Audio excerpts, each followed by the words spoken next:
Et on va passer tout de suite à la situation au Soudan du Sud. Un ultimatum a été adressé à Riek Machar, l'ex-vice-président, rival du président Salva Kiir. Ultimatum lancé par Yoweri Museveni, le président de l'Ouganda. À Juba, la capitale, un calme précaire semble régner, mais dans le nord et dans la région de Bor, la situation reste très tendue.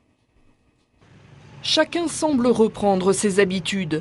2 semaines après le début des combats entre les rebelles et les forces gouvernementales, Juba s'anime de nouveau. Désormais, les affrontements se déroulent surtout dans le nord du pays. Un léger répit pour la capitale et tous ceux qui vivent du commerce. Les affaires marchaient bien avant cette crise. Les gens maintenant sont tellement effrayés qu'ils ne sortent pas de chez eux, même pendant les fêtes de Noël. Mais bon, ça ne va pas si mal.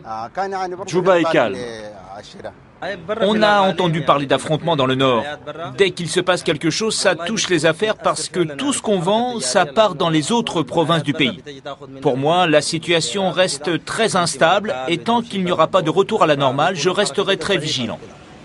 Pour le moment, les rebelles tiennent Bentiu, la capitale régionale d'un État pétrolier. Après avoir contrôlé Bor, ils sont désormais postés à l'entrée de cette ville. Une situation extrêmement tendue qui fait craindre le pire à l'ONU. La population se réfugie à Juba, qui semble désormais plus sûre que le reste du pays. Selon les Nations Unies, 180 000 personnes ont quitté leur foyer. Elles fuient des combats qui opposent les camps du président Kiir et de l'ex-vice-président Machar.